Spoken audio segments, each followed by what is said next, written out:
बाप्पांचा नैवेद्य रोज काय करायचं? आपल्या लहान मुलांनाही आवडलं पाहिजे, बाप्पांना पण आवडणार. लहान मुलांना जे आवडतं ते बाप्पांनाही आवडतं. मग मी आज काय केलंय, ह्या ठिकाणी हे मिनी उत्ताप्पे बनवलेले आहेत. हे बघूनच लहान मुलांना खायचं टेम्पटेशन होतं. मिनी उत्ताप्पे. त्याच्यानंतर कस्टर्ड फ्लेवर मध्ये ही शेवयाची खीर बनवलेली आहे आणि ओल्या नारळाची चटणी बनवलेली आहे. तर हा मेनू कसा करायचा हे मी तुम्हाला आजच्या व्हिडिओमध्ये सांगणार आहे. त्याआधी मला तुम्हाला थोडं सांगायचंय, मी जे सगळे व्हिडिओज आतापर्यंत अपलोड केलेले आहेत त्याच्यामध्ये 9 ते 10 व्हिडिओ जे आहेत ते सगळे सात्विक आहेत. तुम्ही कोबीची भाजी बघा, तीही सात्विक आहे. त्याच्यानंतर डाळ तडका राईस जो आहे तोही सात्विक आहे. आणि त्याच्यामध्ये डाळ तडका छान कसा होईल त्याच्यासाठी मी तुम्हाला महत्वाच्या 2 टिप्स सांगितलेल्या आहेत. त्यामुळे डाळ तडका राईसची जी रेसिपी आहे ती तुम्ही नीट पहा. त्याच्यामध्ये मी महत्वाच्या टिप्स दिलेल्या आहेत. आणि त्याच्यातल्या बाकीच्या सगळ्या रेसिपी, मी शेपू भाजी दिलेली आहे, गरगटी सुकी, ती पण सात्विक आहे. सगळ्या दिलेल्या रेसिपीज, फक्त एक माझी मशरूमची रेसिपी जी आहे ना त्याच्यामध्येच कांदा लसूण आहे. बाकी सगळ्या ह्या सात्विक रेसिपीज आहेत. त्यामुळे अनंत चतुर्दशीला तुम्ही त्यातले कोणतेही पदार्थ निवडून करू शकता. कोबीची भाजी आहे, भेंडी आहे, त्याच्यानंतर डाळ तडका राईस आहे, मी आता सांगितलेले मिनी उत्ताप्पे आहेत, मोदकाचा प्रकार सांगितलाय मी, उकडीचे मोदक सांगितलेले आहेत. तर हे सगळे पदार्थ जे आहेत ते आपण ह्या चातुर्मासामध्ये आणि बाप्पांच्या नैवेद्यासाठी आपण करू शकतो. इव्हन मी पुरणपोळी जी केलेली आहे ती पण पूर्णपणे सात्विक आहे. आणि त्याच्यामध्ये जी बटाट्याची भाजी आहे ती मी अगदी प्रॉपर प्रपोर्शन मध्ये सांगितलेली आहे. पिवळी बटाट्याची भाजी ती पण तुम्ही करून बघू शकता. अगदी तेलाचं प्रमाण किती वापरायचं, त्याच्यानंतर आलं मिरचीचा ठेचा कसा घालायचा, हे सगळं मी त्याच्यामध्ये प्रॉपर सांगितलेलं आहे. भाज्यांची टेस्ट कशामुळे वाढते हे प्रत्येक व्हिडिओमध्ये माझे टिप आहे. फक्त थंबनेल मध्ये असं लिहिलेलं नाही की एवढ्या टिप्स आहेत तेवढ्या टिप्स आहेत, पण मी आता तुम्हाला मुद्दामून सांगते की मला तुम्ही सगळ्यांनी छान रिस्पॉन्स दिलाय, त्याबद्दल तुमच्या सगळ्यांचे धन्यवाद. आणि सगळ्यांना हे कळावं की त्याच्यामध्ये आपल्या टिप्स आहेत. त्यामुळे तुम्ही सगळ्या रेसिपीज नीट पहा आणि त्या फॉलो करा. मला कमेंटमध्ये सांगा की त्या रेसिपीज कशा होतात, तुम्हाला आणखीन कुठली नवीन रेसिपी हवी आहे तेही सांगा. आणि तुम्ही कुठल्या गावातून बघताय हेही मला कमेंटमध्ये सांगत चला. तर आजचा आपला हा नैवेद्य जो आहे हा कसा बनवायचा हे पण मी तुम्हाला अगदी प्रॉपर प्रपोर्शन मध्ये सांगणार आहे. आपल्या रेसिपीला सुरुवात करूया. नंदाज युनिक किचन मध्ये सगळ्यांचं खूप खूप मनापासून स्वागत. या वाटीने मोजून 4 वाट्या एवढे मी तांदूळ घेतलेले आहेत. हे रेशनचे तांदूळ आहेत. हे चाळून मी स्वच्छ करून घेतलेले आहेत. त्याच्यानंतर त्याच वाटीने मोजून मी 1 वाटी एवढी उडीद डाळ घेतलेली आहे. आणि त्याच वाटीने मोजून 1 वाटी एवढे पोहे घेतलेले आहेत. म्हणजे तुमच्या घरामध्ये तुम्ही जी वाटी तांदूळ मोजण्यासाठी वापरणार त्याच वाटीने मोजून या प्रमाणात हे साहित्य घ्यायचं. आणि अर्धा चमचा एवढे मी मेथी दाणे घेतलेले आहेत. आता आपण हे तांदूळ उडीद डाळ एकदम चोळून चोळून स्वच्छ धुवून घेऊयात आणि पाण्यामध्ये भिजत घालूयात. हे तीनही मी स्वच्छ धुवून पाण्यामध्ये भिजत घातलेलं आहे. आता तांदूळ जे भिजवलेत आपण त्याच्यामध्ये आपण मेथ्या टाकून घेऊया. अर्धा चमचा एवढ्या मेथ्या टाकल्या. आणि उडदाची डाळ भिजवताना भांडं मोठं घ्यायचं, कारण उडदाची डाळ जास्त फुलते, त्याच्यामुळे मी मोठ्या भांड्यात भिजवलेले आहे. आता हे तीनही आपण झाकून ठेवूया 8 ते 10 तासासाठी.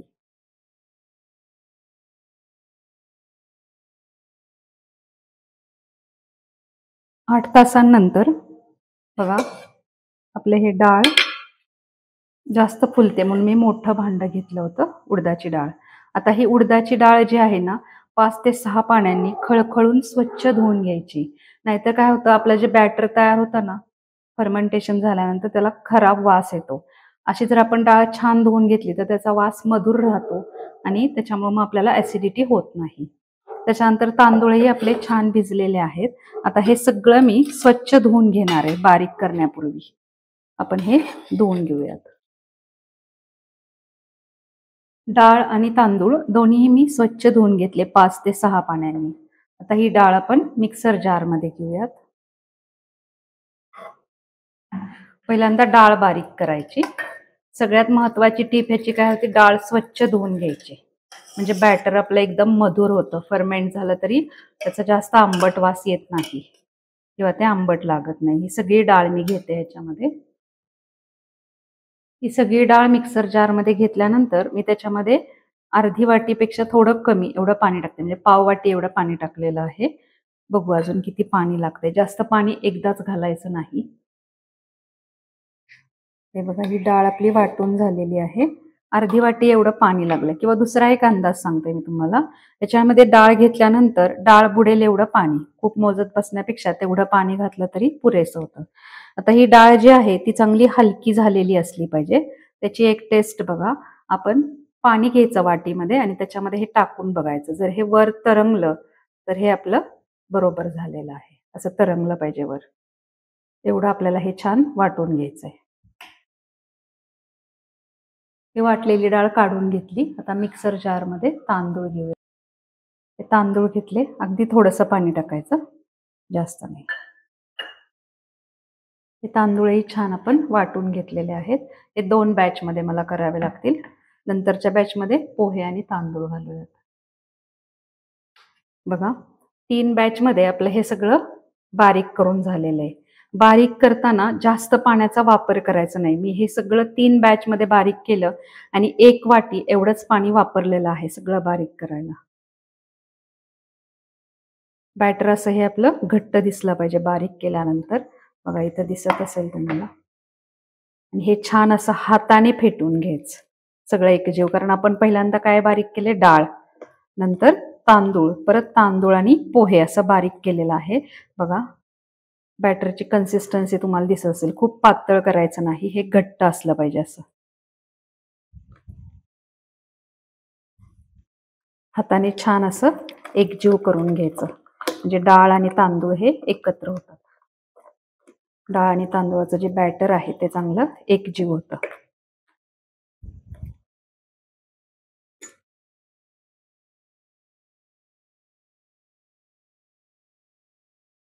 आता ह्याच्यावर पॅक झाकण ठेवायचं. ह्याच्यावर पॅक झाकण ठेवायचं आणि त्याला ब्लँकेटनी कव्हर करून ठेवायचं, म्हणजे ह्याचं फर्मेंटेशन छान होतं. हे 12 तासापर्यंत किंवा 10 तासापर्यंत आपण असंच ठेवूयात. मिनी उत्ताप्याबरोबर खायला ओल्या नारळाची चटणी आपण पाहतोय. आता ह्याच्यामध्ये मी काय केले, 1 नारळ जो आहे तो फोडून बारीक काप करून घेतलेले आहेत. त्याच्यानंतर 4 चमचे एवढे हे डाळ घेतलेले आहेत. थोडी कोथिंबीर, थोडा गूळ, मीठ, 5-6 काजू घेतलेले आहेत, 2 मिरच्या, लिंबू. आता ही डाळ आणि काजू जे आहे ते आपण जस्ट हलकंसं गरम करून घेणार आहे, मॉइश्चर जाईपर्यंत.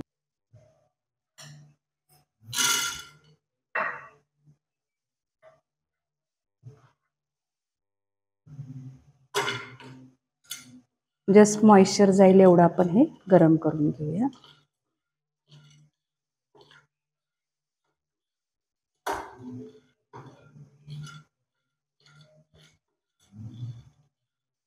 एक मिनिट भरासाठी हलवून हे गरम करून घेऊयात. तर ह्या 2 मिरच्याही आपण गॅसवर शेकून घेऊयात.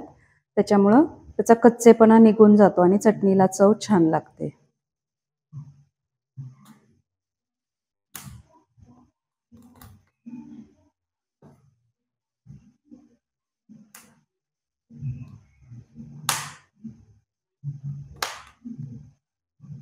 थोड्या शेकून घ्यायच्या या मिरच्या.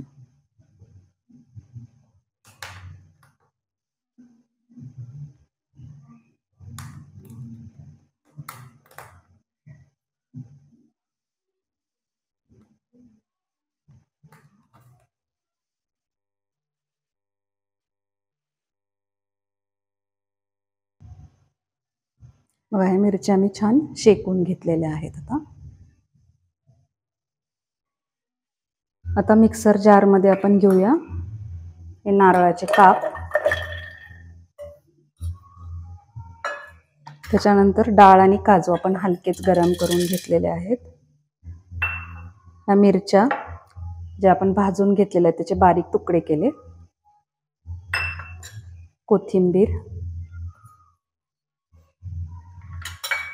मीठ, गूळ आणि याच्यामध्ये थोडा लिंबाचा रस घालायचा. अर्ध्या लिंबाचा रस मी या ठिकाणी घालते. आणि थोडं पाणी टाकून, किती पाणी लागते मी सांगते तुम्हाला, आपण हे फिरवून घेऊयात. याच्यामध्ये आपण कढीपत्ताही घालतोय, कारण कढीपत्ता असा खाल्ला जात नाही, तो अँटीऑक्सिडंट आहे, आपला खाल्ला गेला पाहिजे म्हणून यात थोडा कढीपत्ताही घालते. फोडणीतही आपण घालणार आहे. हे बघा, ही आपली चटणी तयार झालेली आहे. याला फक्त आता आपण फोडणी करूयात.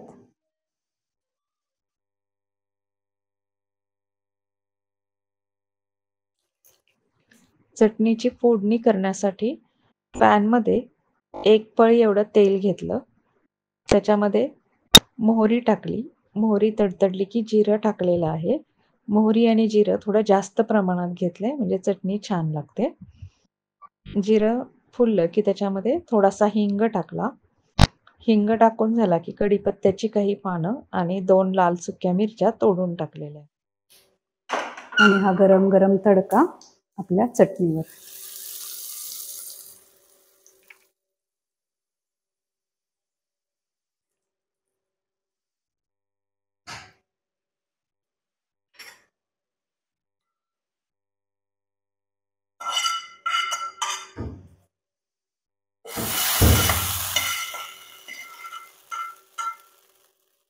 तर अशी आपली ही चटणी तयार झालेली आहे छान. ही चटणी मी थोडी जास्त प्रमाणात केलेली आहे कारण आमच्याकडे आवडती ही. आणि जरी शिल्लक राहिली ही चटणी तरी आपण रस्साभाजीच्या वाटणामध्ये किंवा रस्साभाजी करताना त्याच्यामध्ये जर घातली तर रस्साभाजी आणखीन छान होते. जिरं मोहरी थोडं जास्त घालायचं म्हणजे चटणी ही छान लागते.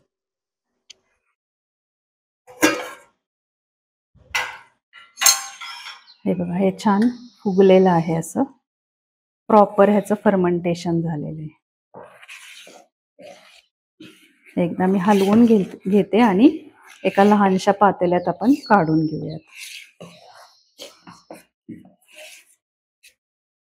त्याची थिकनेस पण प्रॉपर आहे. मी काल तुम्हाला बारीक करतानाच पाणी कमी घाला असं सांगितलं होतं.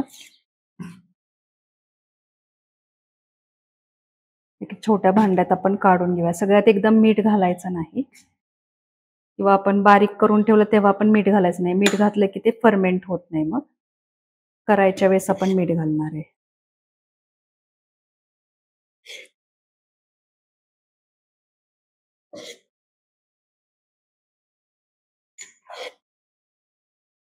हे बघा, हे सगळं बॅटर मी एका पातेल्यात काढून घेतलं. आता ह्याच्यात मीठ टाकूया आपण. ह्याच्यामध्ये आपण थोडंसं मीठ टाकूयात चवीपुरतं. मी हे मिठाचंच बनवणार आहे कारण आपण ह्याच्याबरोबर चटणी सांबर देऊ शकतो. थोडंसं मीठ टाकलं. आता हे हलवून घेऊयात.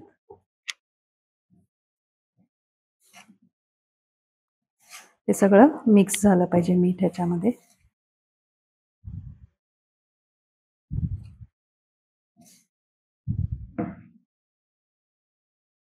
हे मिनी उत्तप्प्याचं पॅन आहे. मी ते गॅसवर गरम करायला ठेवलेलं आहे. ह्याच्यामध्ये बरोबर आपल्याला प्रॉपर शेपचे मिनी उत्तप्पे करता येतात आणि लहान मुलांना हे खूप आवडतं. आता ह्या प्रत्येक मोल्डमध्ये मी तूप टाकून घेते.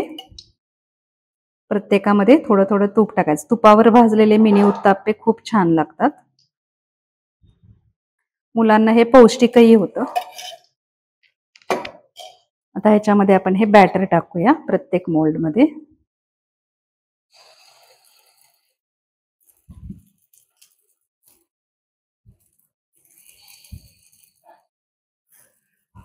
हे छोटे छोटे असल्यामुळे लहान मुलं आवडीने खातात.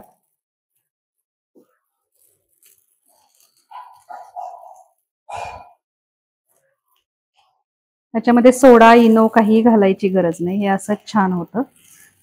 नॅचरल फर्मेंट झालेलं आहे ना, ते चांगलं लागतं. मधल्या मोल्डमध्ये सगळ्यात शेवटी आपण बॅटर घालतोय.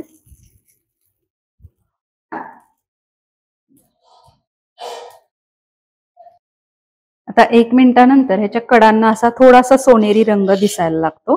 मग आपण प्रत्येकावर परत थोडं थोडं तूप टाकून घ्यायचं.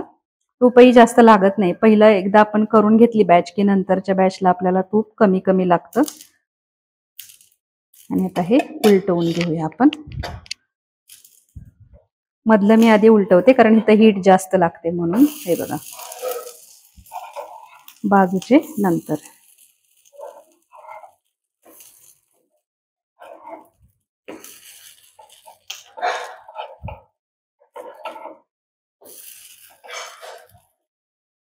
आपण जे काल बॅटर बनवलेलं आहे रात्री, त्या बॅटरमध्ये साधारण असे 60-70 मिनी उत्ताप्पे होतात. आपल्याकडे कोणी नाश्त्याला वगैरे येणार असेल तर आपण असा मेनू ठेवू शकतो, उत्ताप्पा आणि चटणी.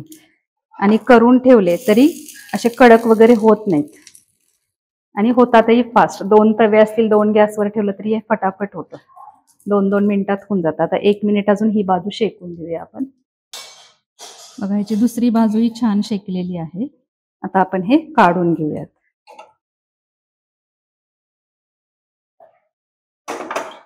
आणि असे सगळे मिनी उत्ताप्पे आपण करून घ्यायचे. आता सगळे मिनी उत्ताप्पे करायचे नसेल, मी एकदा हे बॅटर केलं की त्याच्यामध्ये मी 2 पदार्थ करते.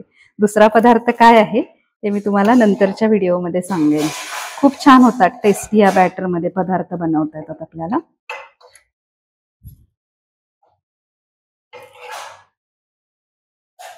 कमी वेळामध्ये होणारं आणि पोटभरीचं असं हे आपल्याला बनवता येतं.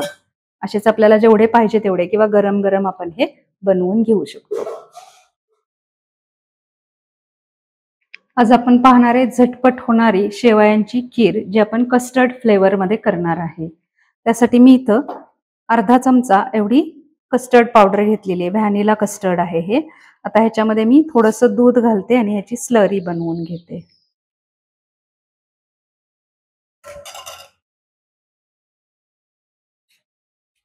ह्याच्यातल्या सगळ्या गुठळ्या मोडून घ्यायच्या अशा.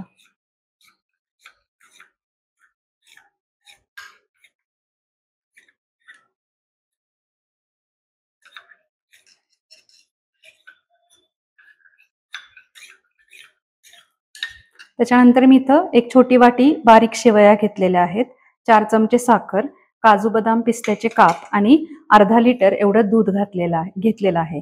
आता ह्या दुधामध्ये आपण ही बनवलेली स्लरी टाकूयात. हे दूध मी आधी गरम केलेलं आहे, परत एकदा उकळवणार आहे. त्यामुळे ही स्लरी मी ह्याच्यात टाकून घेते आणि हलवत हलवत हे परत आपण गरम करायचंय.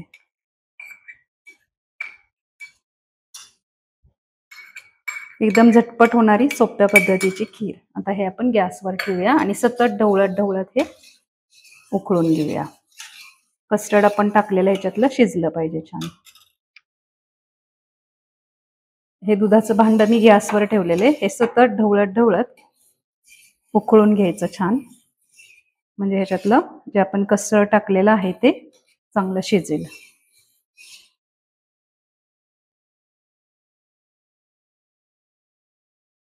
दुसऱ्या बाजूला मी एक पॅन गरम करायला ठेवलेले, एक जाड तळाचं पातेलं घेतलेलं आहे.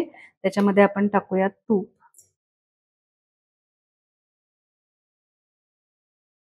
मी साधारण 3 चमचे एवढं तूप टाकलेलं आहे. त्याच्यामध्ये जातील आपले ड्रायफ्रुट्स. आता हे ड्रायफ्रुट्स आपण छान भाजून घ्यायचे. तुपामध्ये ड्रायफ्रुट्स भाजले की त्याचा फ्लेवर छान लागतो.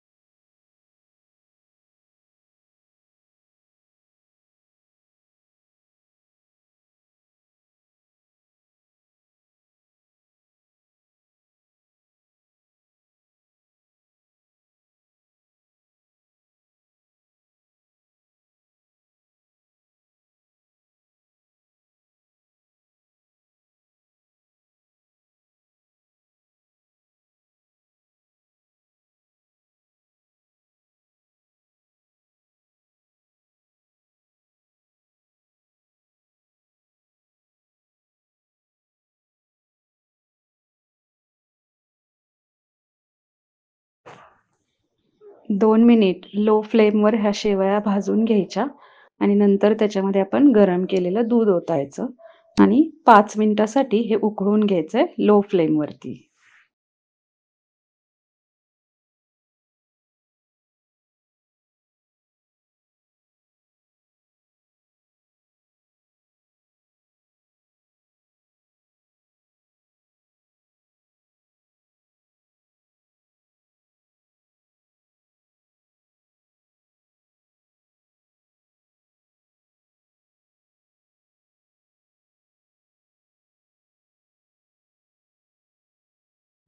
बघा 5 मिनिटामध्ये आपली खीर छान उकळलेली आहे.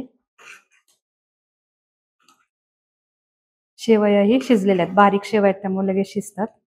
आता ह्याच्यामध्ये दुसरा कुठलाही फ्लेवर आपण ऍड करणार नाही, हे व्हॅनिला फ्लेवर केलंय आपण. आता ह्याच्यात साखर टाकायची आणि परत एक 5 मिनिट हे उकळून द्यायचं.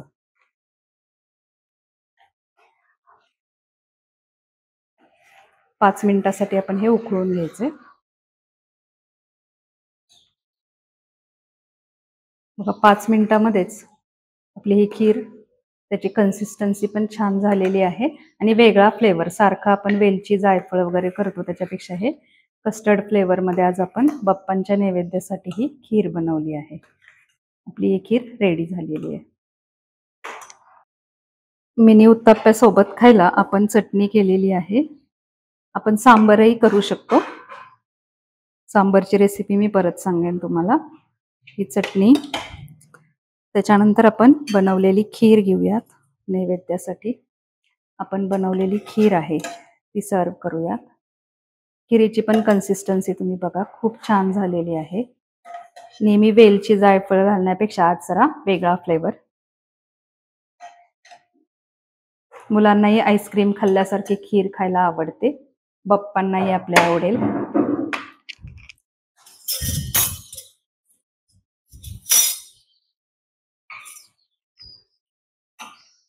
आणि आपण बनवलेले हे गरमागरम मिनी उत्तप्पे.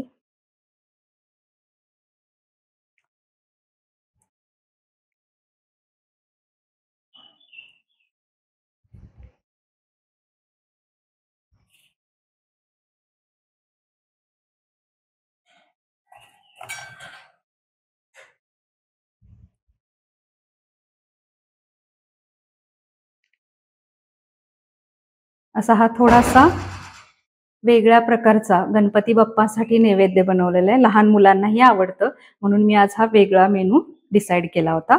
मिनी उत्तप्पे, चटणी, मी सांबरही बनवलेला आहे, त्याची रेसिपी मी तुम्हाला नंतर सांगेन, आणि शेवयाची खीर. आता जर आपण हा एक ह्याच्यातला मिनी उत्तप्पा घेऊन तोडून पाहिला तर तुम्हाला त्याचं टेक्स्चर आतून कसं झालंय ते कळेल. बघा एकदम स्पॉन्जी झालेलं आहे आणि हे बॅटर जे आहे ते बरोबर प्रॉपर फर्मेंट झालेले आहे. खूप फर्मेंट झालं तर ते आंबट लागतं, त्याच्यामुळे ऍसिडिटी होते. मी तुम्हाला टिप्स सांगितलेल्या आहेत की डाळ जी आहे ती किती वेळा धुवून घ्यायची, काय करायचं, हे सगळं मी तुम्हाला ह्या व्हिडिओमध्ये सांगितलेलं आहे. तुम्ही ही रेसिपी नक्की करून पहा, मला कमेंटमध्ये सांगा आणि आपल्या चॅनलला लाईक, शेअर आणि सबस्क्राईब नक्की करा. बेल आयकॉनवर क्लिक करा, ऑल ऑप्शनवर क्लिक करा. भेटूया परत अशाच वेगळ्या छानशा रेसिपीसह, प्रमाणबद्ध रेसिपीसह. Till then, good bye. Wow, मम्मीने आज माझा आवडता बाप्पाला प्रसाद केलेला आहे. बाप्पाला पण नक्की आवडेल, पण त्याआधी मी खाऊन पाहणार.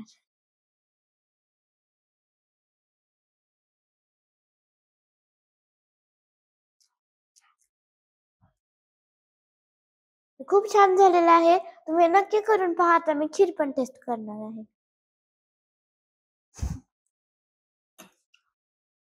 आता खीर पण टेस्ट करून बघणार. किती छान झालेला आहे. तुम्ही ही रेसिपी नक्की करून पहा आणि बाप्पाला प्रसाद तर नक्कीच द्या. भेटूयात परत अशाच व्हिडिओज मध्ये. तोपर्यंत गणपतीच्या हार्दिक शुभेच्छा.